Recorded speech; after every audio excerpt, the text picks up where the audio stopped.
Olá meus amigos, um grande abraço a todos, de volta para mais um vídeo aqui do nosso canal, na expectativa para a partida desta quinta-feira, Santos e Atlético Goianiense, na Vila Belmiro, reabertura da Vila Belmiro após aí o que? Quase 3 meses de obra, é isso?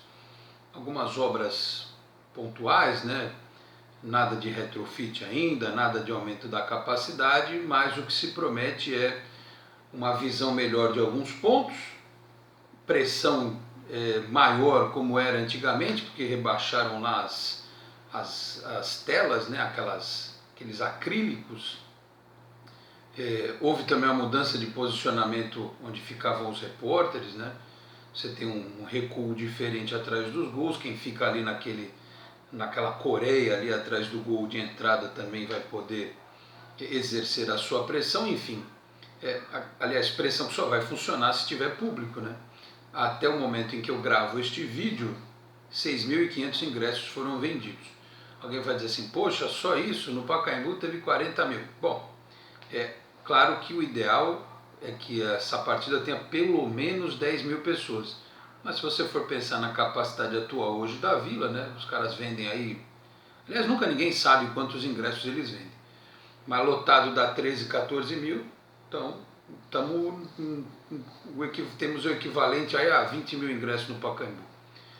Eu espero que ao longo desta quinta-feira, né, sócios, donos de cadeira e coisa e tal, e o público que puder, apesar do tempo chuvoso aqui na Baixada Santista e do horário, 9h30 da noite, o público possa comparecer e, quem sabe, possamos passar aí dos 10 mil espectadores. Aí sim a tal pressão vai fazer a diferença. E ficou claro que o time ganha uma injeção de ânimo na segunda-feira. A gente viu isso no Pacaembu, tem que se repetir na Vila Belmiro. Por quê? Porque o Santos de novo vai ter que reverter uma vantagem do adversário. Na segunda-feira conseguiu empate, levou o jogo para os pênaltis, perdeu nas penalidades. Contra o Atlético Goianiense tem que tentar fazer os 2 gols de diferença, porque cobrar pênalti 2 vezes em uma semana é demais para o coração do torcedor, né? Haja remédio, tarja preta, tarja vermelha, pressão, afinador de sangue, tudo isso, né? Não dá. Então, por favor, o torcedor quer um pouquinho de respiro, né? Porque depois, aí no final de semana tem uma folga e o Santos vai ter um período aí até a estreia no Campeonato Brasileiro, vai ser um domingo, 11 da manhã contra o Grêmio. Então, dito isso, presença do torcedor, a Vila mais confortável, né, com algumas novidades, é um bom atrativo, enquanto o nosso distinto Diomed não aparece por aqui, né? Diomed, né, produtor? É isso, né? Enquanto o distinto Diomed não aparece por aqui com a Bolton Group, né? Bolton Coin, dinheiro árabe, coisa e tal, para acertar tudo para o retrofit definitivo da Vila Belmiro. Em relação ao time, não imagino que temos lá grandes novidades. Tem o Gustavo Henrique que não pode jogar, né? Eu até tinha brincado de colocar ele de centroavante, já fazer o cosplay de atacante, né? Escalava o centroavante do Santos, o Gustavo Henrique de centroavante, mas está suspenso, tinha esquecido disso. Então deve jogar o Lucas Veríssimo ou o Luiz Felipe e o Aguilar. E aí na lateral esquerda tem a volta do Jorge, né? Eu acho interessante que a gente diga um negócio, com a presença do Pituca na lateral esquerda no jogo passado, e a gente até viu um pouquinho disso lá na partida de ida em Goiânia, o Santos pode tentar trabalhar com uma troca de posições, como houve muito tempo, quando o Leonardo jogava no São Paulo, o Ronaldão fazia aquele papel, né? Fechava a lateral esquerda e o Leonardo saía livre, né? Aconteceu isso com o Sorin no Cruzeiro também, guardadas as devidas proporções, aconteceu com o Júnior na Copa de 82. Então, em algum momento o Jorge pode sair livre pela esquerda, enveredar, né, pelo meio, aparecer quase que como um terceiro atacante ali, e aí o Pituca cobre aquele setor. Imagino que seja algo possível de acontecer, o Jorge tendo mais liberdade, subindo com tranquilidade, tendo a cobertura do Pituca, que é canhoto, por aquele setor. Então, a gente ficou animado, né, com a apresentação do Jorge na semana passada, a qualidade técnica que ele tem. Então eu espero que na Vila, né, com todas as condições psicológicas favoráveis, ele vá melhor ainda. Aliás, ele deu coletiva nesta quarta-feira, falando da partida, enfim, e está bastante confiante e espera que o time responda e possa conseguir essa vaga, essa classificação direta na Copa do Brasil, que este ano, quem entrou na primeira fase como o Santos, pode chegar lá no final campeão, somando premiações a quase 70 milhões de reais. O Campeonato Brasileiro teve também uma boa elevação de premiação, mas ainda a Copa do Brasil, em termos de grana, é o melhor negócio. Por isso que é importantíssimo que o Santos vença. O Campeonato Paulista ele tinha a questão de ser uma taça que era mais fácil de ser garantida, tinha a questão da rivalidade, de tirar um pouco esse peso de um tempinho sem ganhar um campeonato, mas se você pensar em termos de temporada, de importância, tanto técnica quanto financeira, a Copa do Brasil é um melhor negócio, eu repito, do que o Campeonato Brasileiro. O Santos tinha também a Copa Sul-Americana, que também não tinha uma premiação, mas era um caminho para a Libertadores, e o Santos está fora. Aliás, os dois mata-matas do ano o Santos já caiu, né? Sul-Americana e Campeonato Paulista. Não pode cair pela terceira vez, eu espero que não caia, porque pela característica do time, né, pelo jeito que o Santos joga, imaginando lá na frente que alguns times vão ter ainda a Libertadores para se preocupar, o Santos pode se aproveitar bem e fazer uma boa campanha na Copa do Brasil e efetivamente lutar pelo título.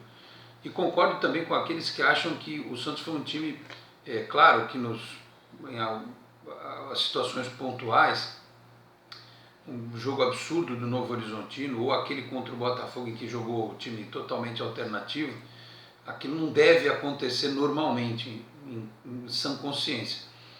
Acho que o grande absurdo do ano foi só realmente a derrota para o Ituano. De resto, o time tem mantido um padrão, uma regularidade. Com um acréscimo técnico de algumas peças, essa regularidade pode ser muito importante ao longo do Campeonato Brasileiro. Mas isso é um tema para um outro dia. O importante agora é direcionar as atenções para a Copa do Brasil. O Jean Mota não deve jogar, né? Ele teve lá um probleminha no joelho, a gente espera até que não seja nada tão grave. E o Cueva deve para o jogo. O treinador, todo treinador ele tem uma missão, que é recuperar jogadores em descrédito e potencializar jogadores em desenvolvimento. O Cueva hoje é um jogador em descrédito. Ele até agora não terminou uma partida, não jogou 90 minutos, não deu uma assistência, não fez um gol. E é alvo de críticas o tempo todo. Já chegou atrasado 2 vezes. Mas teve explicação, não sei o quê. Mas é tudo que quem o criticava antes da contratação queria ouvir. Então, ele precisa mostrar serviço.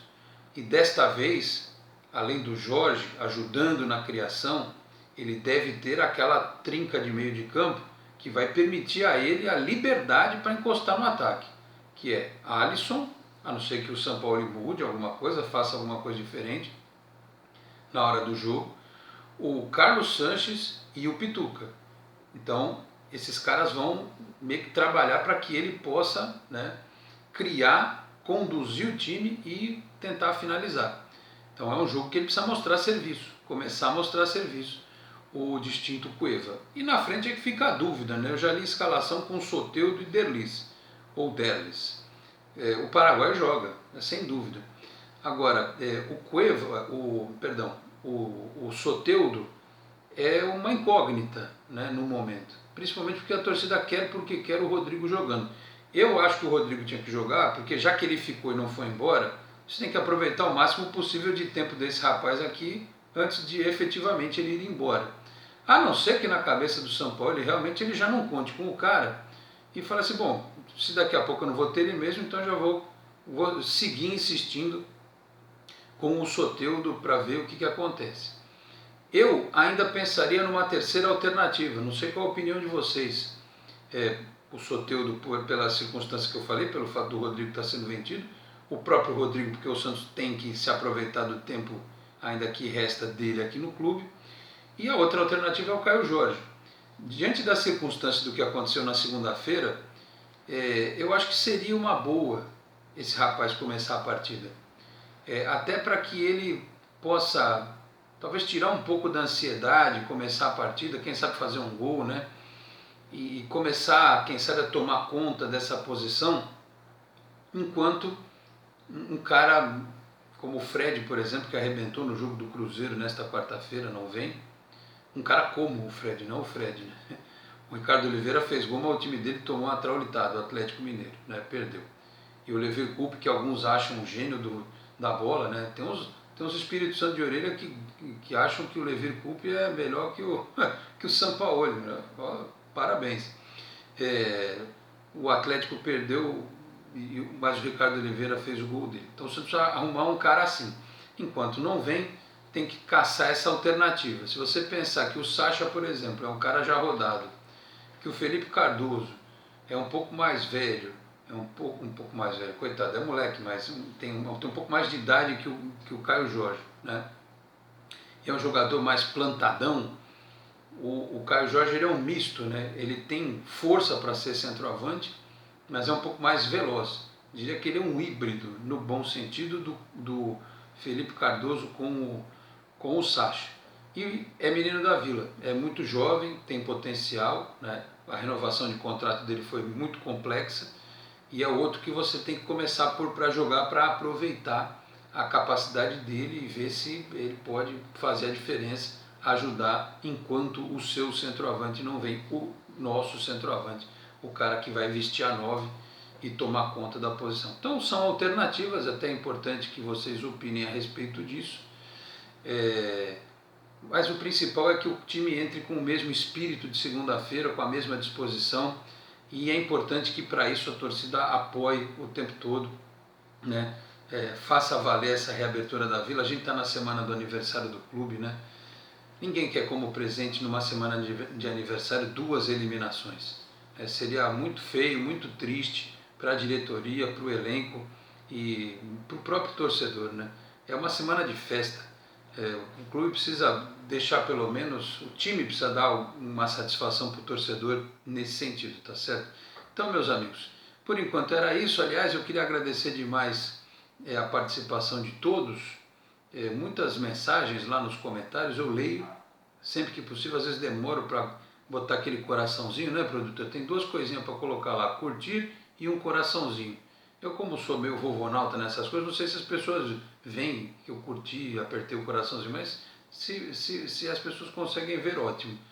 E eu desenvolvi aqui uma comunicação que eu não vou gastar a vela com mal defunto. Eu não vou ficar batendo boca com louco, entendeu? Principalmente se for torcida de outro time. Porque o cara se dá o trabalho de vir aqui num canal que fala sobre o Santos para soltar a frase feita, daquelas elaboradíssimas, né? Parece frase de meme, né? O cara leu um livro do Machado de Assis e aí resolveu cunhar uma frase daquelas bem estúpidas, né? Bem típica de discussão besta de internet.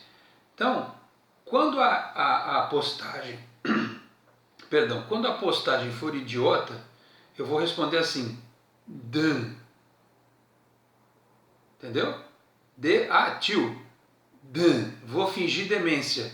Porque não dá para perder tempo com alguns tipos, né? Sinceramente. E o engraçado é que teve torcedor do Corinthians que entrou no último vídeo e o cara, argumentou com educação, ponto de vista. Eu fui lá, curti, numa boa, tranquilamente. Eu sou um sujeito aberto ao debate. E se me convencerem do contrário, dou a mão à palmatória. O problema é quando o sujeito é abobado, né? Vir com bobagenzinha, com frasezinha idiota, aí vai ganhar o Dan. Já sabe, se ganhou o Dan, és estúpido. Não posso fazer nada. Volta para a escola, volta para o Mobral, volta para o Sobral, faz um curso à distância, está na moda no Brasil, né? Faz alguma coisa do gênero, porque ganhou o Dan, malandro, está lascado. Aquele atestado, aquele carimbo, pumba, carimbo, orelhinha nele. Tá certo, meus amigos? Muito obrigado pela audiência. Vamos torcer por uma boa partida do Santos nesta quinta-feira. Se você eventualmente não for inscrito no canal, por gentileza, vai lá, se inscreve. É só apertar o negocinho ali, pimba, já se inscreve, né? Você também ativa o sininho para receber as notificações. Tá ruim a imagem, produtor, no final do vídeo? Tá melhorando? Eu estou vendo o produtor se movimentando aqui no finalzinho. Então, se inscreva no canal, ative o sininho para receber as notificações, curta este vídeo e todos os outros, tá certo? Pode comentar à vontade, cuidado para não receber o Dan, hein? Se falar besteira, Dan, selo de tonto, tá certo? Depois da partida desta quinta-feira, a gente se encontra novamente para analisar com fé em Deus a classificação do Santos para a sequência da Copa do Brasil, tá certo? Muito obrigado a todos, um grande abraço e até a próxima. Tchau, pessoal.